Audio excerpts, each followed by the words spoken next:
Bonjour à tous. Alors, en direct depuis mon abri anti-soleil et anti-insectes, entre guillemets, de campagne, un peu, hein. Parce que techniquement, je suis un peu à la campagne, je suis un peu loin des très grandes villes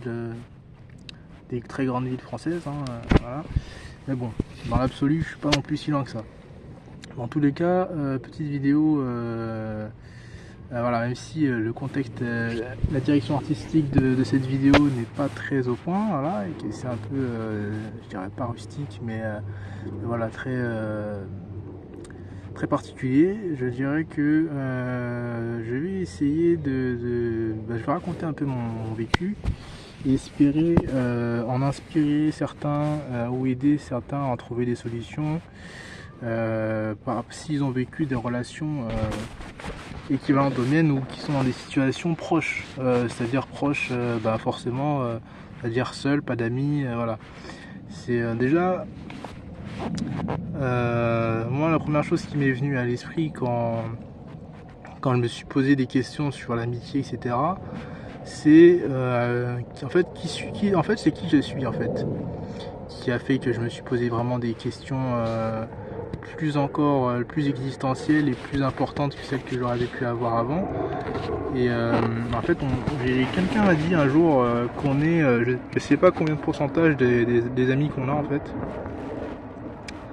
Et du coup, moi j'ai renoncé à certains amis que j'avais à cette époque-là, qui étaient de mauvaise fréquentation au vu de la direction que j'essayais de prendre. C'est-à-dire j'essayais d'aller vers le mieux, d'être une meilleure personne, et ces personnes-là elles rentraient pas dedans, et même il y en a qui voulaient pas, qui étaient pas, je dirais pas vraiment contre, mais en tout cas qui m'ont mis un choix sous le nez, quoi.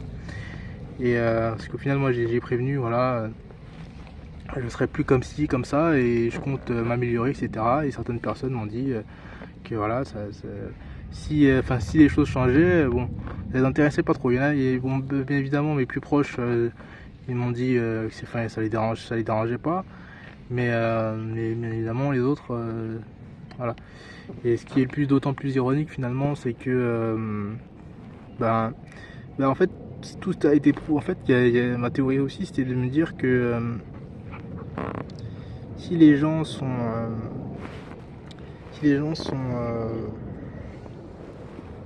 comment dire, en fait, on est rythmé. Quand on fait les mêmes erreurs, c'est forcément à cause de quelque chose. Et quand on est avec des amis qui sont dans un milieu, qui font des activités, et que vous voulez plus en fait faire ces activités, mais que vous restez avec ces amis, et ben vous avez toutes les chances de retomber dans ces activités. Et du coup, de ce point de vue-là, en fait, c'est-à-dire que c'est impossible de changer si on garde les mêmes amis et qui nous poussent vers le bas, en fait, hein. C'est aussi simple que ça. Et voilà, techniquement, la solitude, c'est un peu, enfin, moi, c'est un grand parcours qui m'a amené là. Mais ça a commencé à partir de là, c'est-à-dire que j'ai commencé à couper les ponts avec certaines personnes. Et après ça, j'ai fait plusieurs passages, on va dire, plusieurs tris en fait.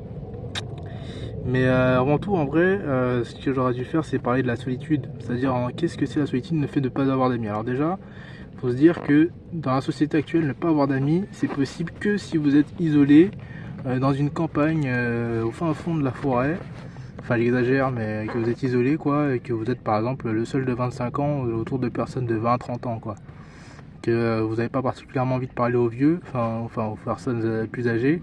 Et du coup, forcément, là, vous êtes effectivement dans un cas où vous n'avez pas d'amis. Voilà, il n'y a pas de personnes proches de vous en âge. Et même, ça se trouve, les personnes proches de vous en âge, je pense pas pareil que vous. Sinon, dans ce cas, effectivement, vous pouvez ne pas avoir d'amis du tout. C'est-à-dire ne pas avoir de relations, ne pas avoir de personnes avec qui parler, aller faire des activités, etc. Et c'est dommage. C'est quelque chose qui arrivait moins avant finalement, parce que les gens bougeaient moins de chez eux. C'est-à-dire que s'ils faisaient tous des enfants dans le même village, il n'y avait pas de raison que leurs enfants se séparent, etc. C'était les villageois ensemble, etc. Et il n'y avait pas enfin, les enfants n'étaient pas seuls, quoi. Maintenant, il y a beaucoup de mobilité, il y a des gens qui décident d'aller au village pour vivre plus tranquille. Et du coup, forcément, c'est pas le cas de tout le monde. Il y en a, ils aiment la ville, et en particulier, il y a beaucoup de jeunes qui aiment, qui aspirent à la tranquillité, mais qui aiment aussi toutes les activités offertes par la ville, en fait. Et du coup, forcément, ça fait qu'il peut y avoir des exceptions qui vont décider de quitter la ville, de tout quitter pour être tranquille. Mais ce seront des exceptions. Et s'ils le font seuls, en général, bah forcément, il y a des chances qu'ils se retrouvent seuls. Après, dans ce genre de cas, la solution pour se trouver des potes, c'est d'aller dans les villages voisins, par des activités, de faire des activités avec d'autres jeunes, quitte à aller, voilà, vraiment comme j'ai dit, dans des villages voisins ou quoi.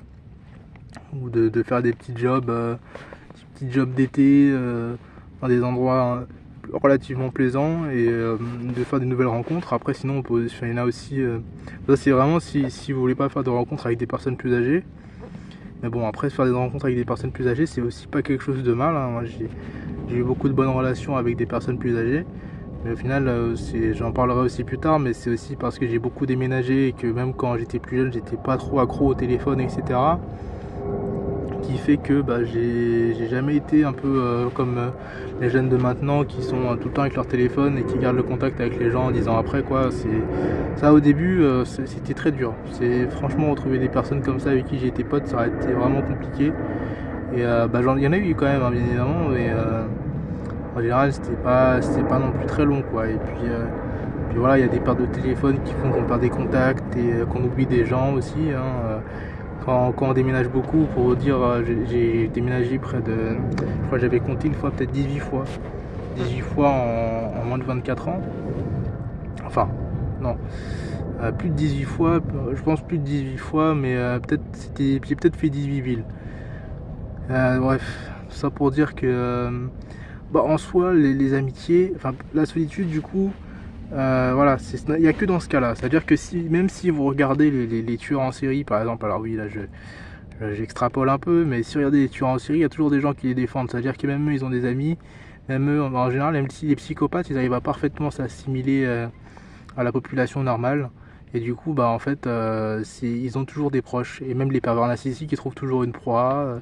Il y a toujours des gens avec qui ils sont. Et il faut pas croire, en fait, la solitude n'est pas possible. C'est-à-dire même un gamin qui se fait... alors ça c'est une histoire que j'ai entendue. Un gamin qui s'était fait harceler, enfin il est adulte maintenant. Il est adulte maintenant, mais il s'était fait harceler en France. Il était métis, il s'était fait harceler en France. Il a été dans ses îles d'origine. Et il s'est fait harceler là-bas parce qu'il était métissé. Et en fait, chaque côté a vu en fait le côté que les gens n'aimaient pas, en fait. Moi, je trouve ça vraiment horrible, mais c'est quelque chose qui arrive et forcément, je saurais pas trop quoi dire à ce sujet, hein. C'est rare.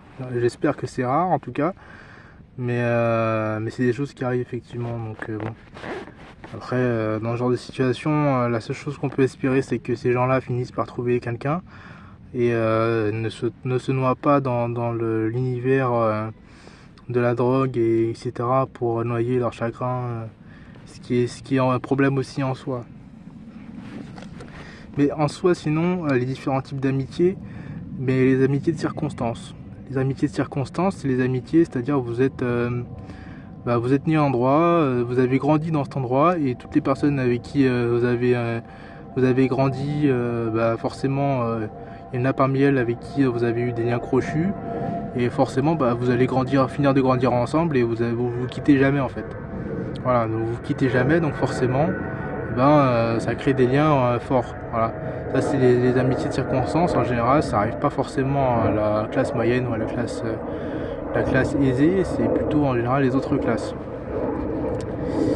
Et voilà. Et après, bien évidemment, il y a des exceptions, mais c'est quand même relativement rare, je pense.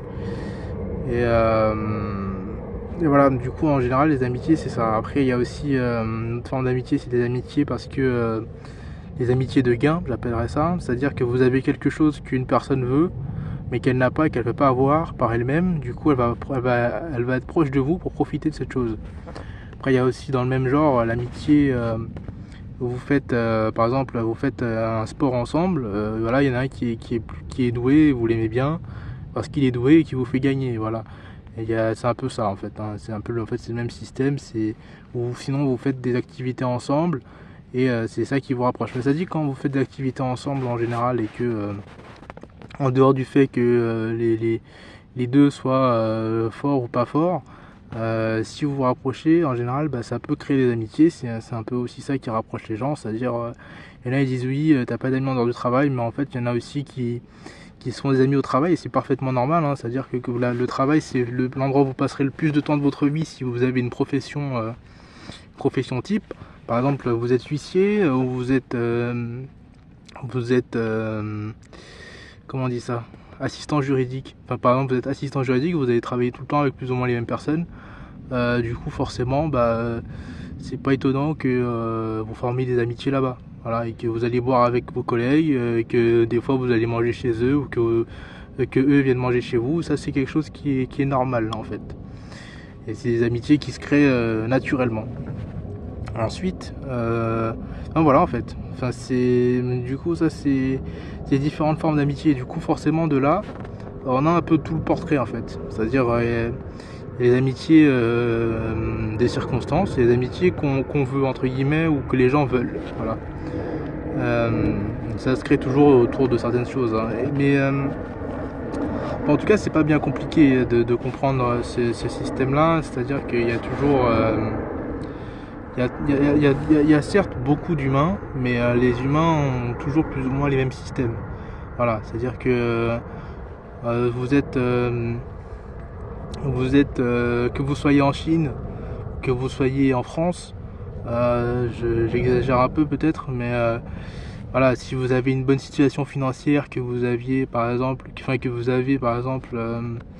un appartement que vous avez acheté, ou que vos parents vous ont légué ou vous ont acheté, que vous gagnez bien de l'argent, etc., et que vous gagnez par exemple 3000 euros par mois, en yuan je sais pas combien ça fait, mais voilà, et ben forcément vous allez trouver des partenaires et des amis. Voilà, c'est relativement simple. Vous allez pouvoir vous en faire à la salle de sport, en cours de volleyball, au travail, voilà.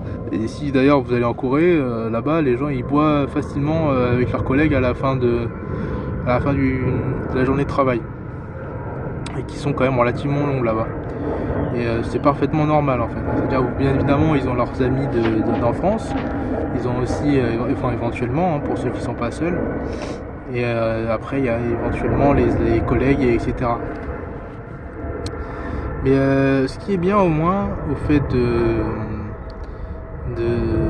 de se sentir seul, c'est-à-dire qu'on peut se remettre en question. Moi, comme j'ai dit, je me suis remis en question, en fait, parce que j'avais eu une perte importante. C'est-à-dire que ma mère, c'était une des personnes les plus importantes dans ma vie, c'était un peu un pivot, hein, et forcément, enfin, si ce n'est le pivot, et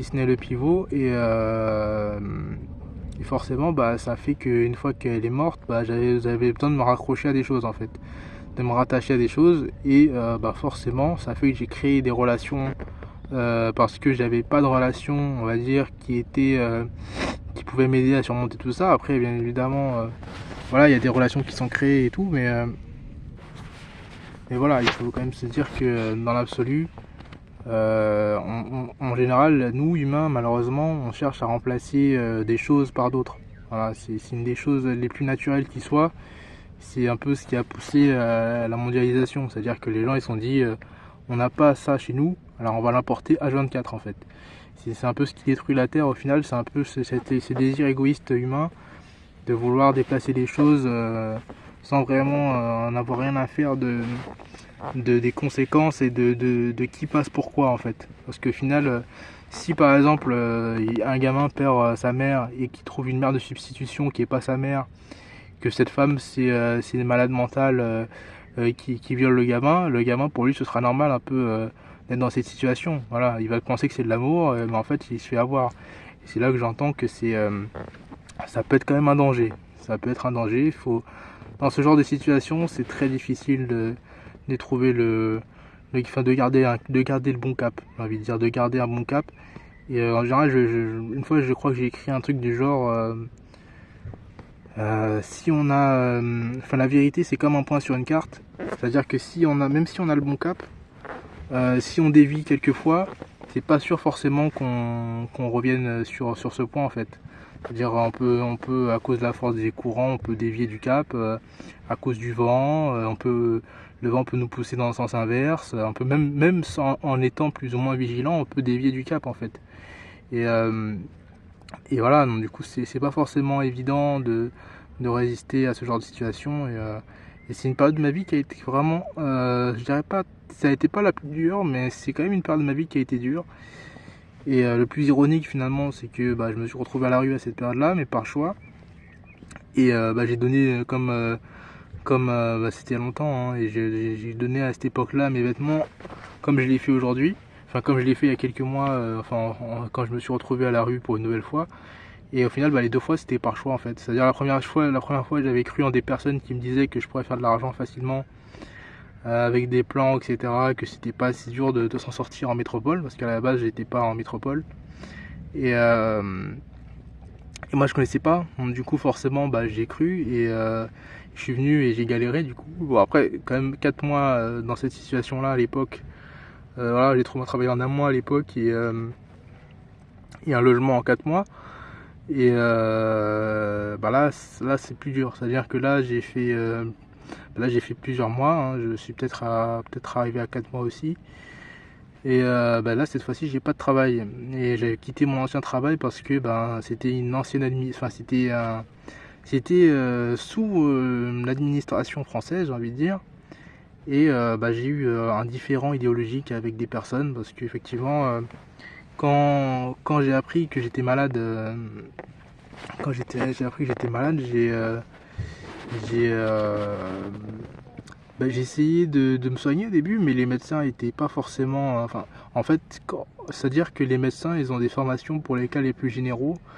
Comme vous avez une maladie normalement qui arrive à 5% de la population, qu'ensuite on vous dit qu'une évolution elle est à 0,5%, que vous avez cette évolution, qu'ensuite cette évolution provoque une autre évolution à 0,01% de chance d'avoir, etc. En fait, que vous aviez un 0,01% de chance de l'avoir, etc.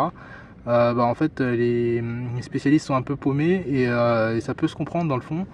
Donc, bon, voilà, du coup, tout ça pour dire que effectivement, je suis actuellement à la rue et malade et même pas en traitement, voilà. Et c'est quelque chose qui est moche, c'est-à-dire qu'au final, les choses arrivent et forcément on est un peu pris dans le tas, hein. C'est-à-dire que moi, j'ai pas eu d'épaule pour pleurer, hein. C'est-à-dire que on nous dit que oui, en tant qu'homme, on doit résister à tout, on doit tous se prendre dans la gueule et fermer sa gueule. Moi personnellement, c'est aussi, c'est un peu ça. C'est-à-dire que dans le fond, j'irai pas chialer pour dire oui, voilà, il m'est arrivé ceci, il m'est arrivé cela, j'en ai marre, etc. Mais il y a quand même beaucoup de choses qu'on se prend dans la gueule et être dans cette situation au total là, c'est-à-dire cumuler maladies, fin d'emploi pour l'idéologie au final, parce qu'au final j'ai eu droit à des mecs qui étaient un peu racistes et qui m'ont bien fait chier, que je me suis dit mieux vaut qu'ils travaillent pour les autres qu'ils soient dans la rue à rien foutre, voilà, qui foutent rien de leur vie. Et j'ai préféré quitter l'emploi plutôt que d'en sortir vite, quoi. Et voilà, moi je suis ce genre de personne, c'est-à-dire que quand je suis tombé malade, du coup c'était il y a environ 3 ans. Je suis passé par un médecin qui n'avait pas la moindre idée de ce que c'était. Et du coup j'ai poireauté avec lui quasiment pendant 1 an à faire différents examens qui ont révélé qu'en fait c'était autre chose, mais que lui il savait pas non plus. Du coup moi j'ai fait mes recherches entre temps durant l'année et j'ai été consulter un médecin spécialiste qui m'a recommandé un autre médecin spécialiste et qui a trouvé l'origine du problème. Voilà, mais l'origine du problème, c'est pas si simple que ça parce que comme j'ai dit, du coup il y a des variantes et du coup ça c'est beaucoup plus dur à régler. Et ça c'est aussi que je regrette, hein. C'est-à-dire que en France on me dit oui les systèmes de santé, etc. Déjà si on était un pays parfait, les systèmes de santé, il y aurait trois phases. C'est-à-dire qu'il y aurait les urgences pour les cas des mecs qui ont des accidents ou quoi, vraiment les urgences, quoi. On va dire les personnes qui décèdent dans 24 ou 48 heures si on s'en occupe pas maintenant.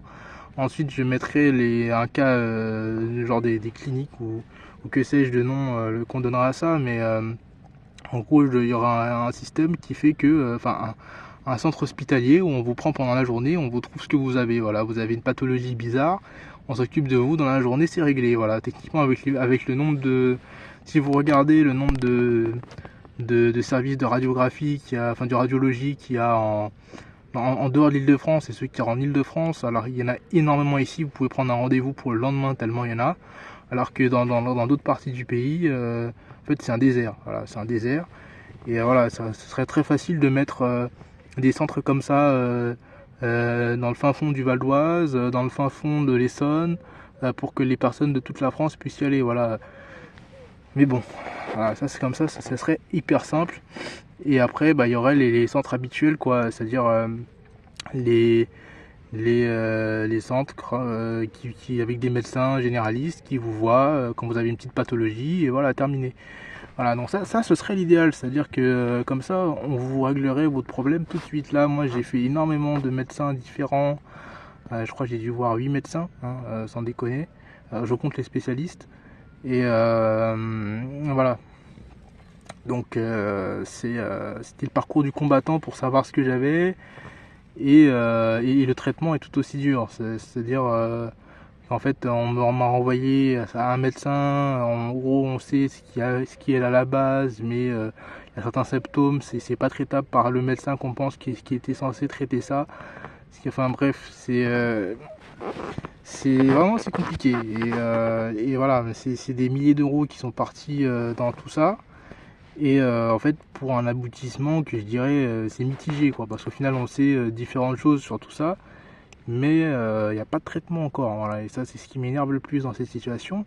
Et encore, je dis m'énerver, aujourd'hui, j'ai même plus de colère en moi, tellement ça dure, et que je me suis fait pas une raison, mais je dirais pas non plus que j'ai accepté ça, hein, mais voilà. Et au final, bah, c'est aussi, je pensais en fait au début de la maladie, que j'allais peut-être crever en fait, parce que du coup, je savais pas ce que c'était, j'avais pas mal de douleurs, et du coup, bah, j'ai voulu aussi couper les ponts avec certaines personnes, enfin avec mes proches, pour cette raison-là. Je me suis dit, si je crève, au moins il y aura personne à mon enterrement.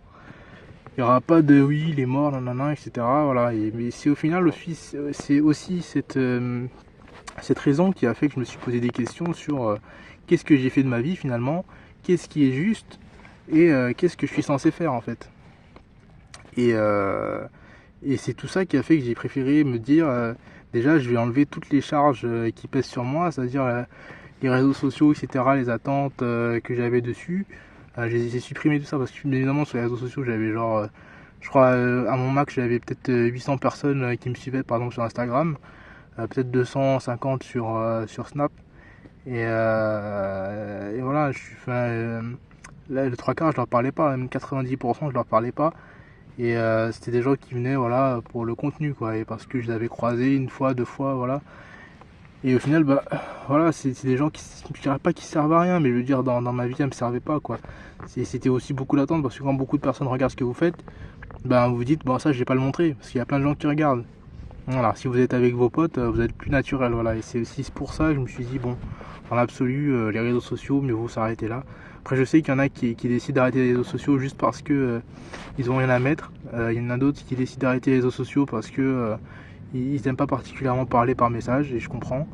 Et, enfin, il y a plein de raisons. Il y a plein de raisons, et elles sont toutes compréhensibles, hein. C'est pas comme si les réseaux sociaux étaient quelque chose de normal. Parce que techniquement, je disais à un ami plus jeune une fois, c'était que les réseaux sociaux, ça a été fait par un mec qui est un peu handicapé, qui avait pas particulièrement de relation à la base.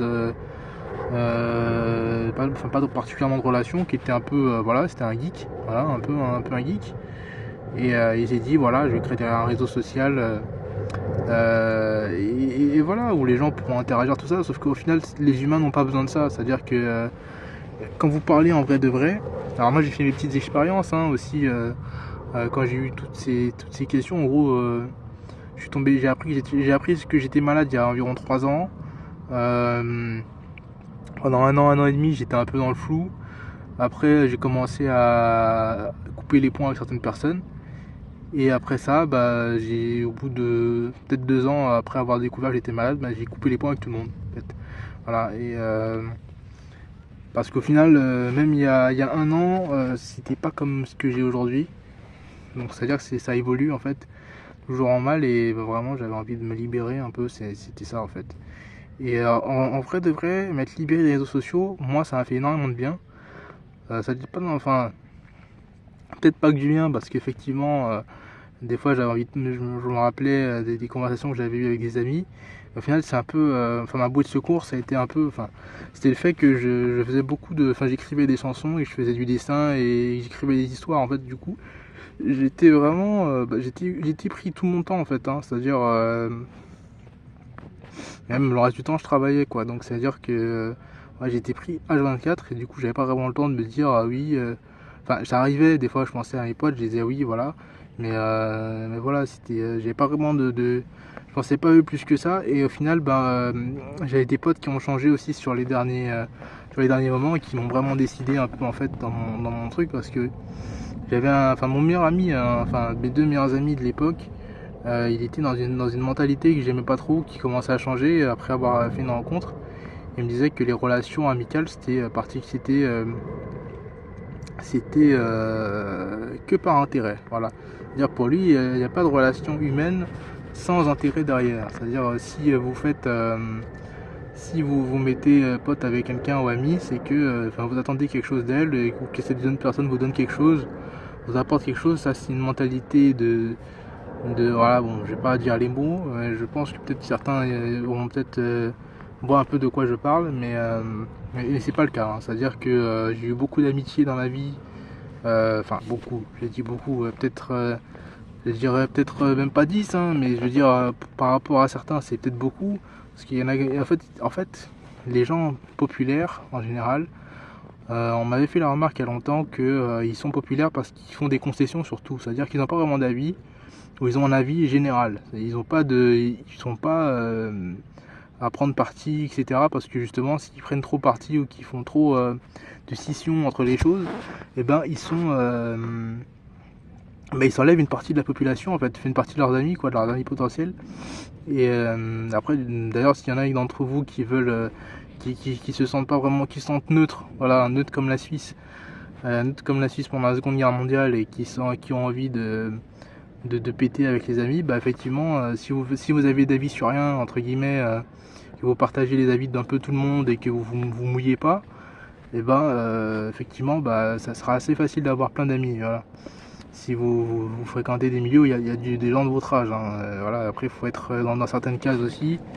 Faut correspondre à l'image que les gens se renvoient de la personne que vous voulez être, etc. C'est aussi, il y a aussi ça qui rentre en compte. Mais bon, voilà, c'est un cas particulier. Moi, personnellement, j'ai toujours voulu faire. J'ai toujours voulu, je dirais, j'ai toujours voulu être mieux que ce que j'étais. Voilà, j'ai toujours voulu être mieux que ce que j'étais. Et j'ai toujours eu beaucoup de remises en question parce que je voulais m'améliorer, être une meilleure personne. Et finalement, c'est la peur de la mort au final, hein. Ils m'ont fait me demander qu'est-ce qui est juste, qu'est-ce que je dois faire, etc. Et moi, ce qui m'a guidé, c'est les voies naturelles. C'est-à-dire, c'est un peu. J'ai écrit un livre là-dessus. Je dirais pas que c'est. En fait, je dirais pas si les voies. Je sais pas si les voies naturelles, dans le sens les voies, il y en a plusieurs. Je sais pas s'il y en a plusieurs vraiment. Mais en tout cas, j'ai suivi, je respecte en tout cas les choses que j'ai vues dans la nature. C'est-à-dire que j'ai analysé pendant un an et demi où je pensais que j'allais crever. J'ai analysé la création de l'univers.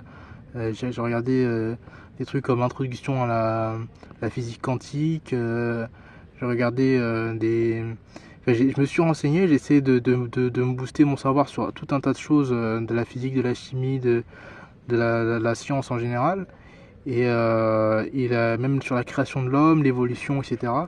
Et c'est ça qui a fait au final que je me suis dit que je voulais au moins, enfin que pour moi l'essence de ce que j'étais et de ce que je voulais être, c'était le fait de protéger les autres. Voilà, et du coup je me suis engagé dans cette voie-là et c'est le travail que j'ai fait il y a un peu moins d'un an. Enfin un peu plus d'un an en fait, hein. J'ai voulu m'engager il y a un peu plus d'un an et j'ai quitté ce travail justement parce que j'ai rencontré d'autres personnes qui, au regard de leur comportement, je préférais qu'elles aident les autres, voilà, qu'elles aident les autres, quitte à risquer leur vie plutôt que ce soit moi seul qui assume leur vie post. Et, euh, et voilà, même si ces personnes étaient racistes, en tout cas certains d'entre eux, et que d'autres étaient juste des suiveurs, hein, comme on en voit toujours en fait quand il y a des personnes qui lead, il y a des suiveurs tout simplement. Quand il y a des gens qui s'imposent, il y a des suiveurs. Il y a des gens qui accordent du crédit à ces gens-là et voilà. Moi personnellement, je préfère, j'ai préféré vraiment partir pour ça, quoi. C'est dans le sens où ça sert à rien de se battre pour rien en fait. C'est-à-dire C'est-à-dire que si plusieurs personnes veulent accéder au même poste et que vous êtes la plus capable, même si vous êtes la plus capable, il y a peu de chances que vous puissiez assumer plus de postes. Voilà.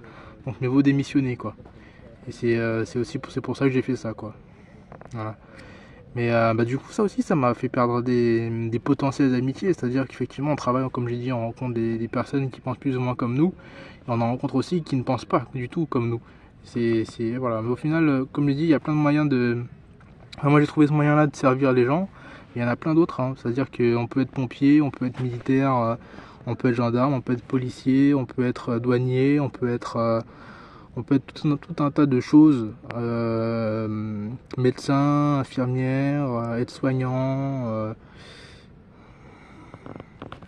voilà, il y a tout un tas de choses qu'on peut faire et qui permettent d'être utiles aux autres et de sauver la vie des autres finalement, même par l'éducation, l'enseignement, voilà, et voilà, et même les personnes qui aident les jeunes qui sont orphelins ou les personnes défavorisées, il y a tout un tas de choses en fait. Donc voilà.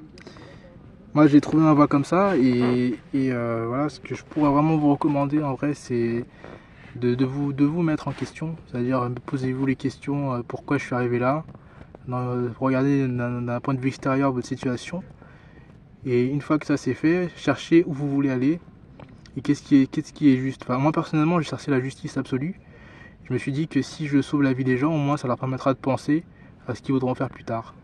Voilà.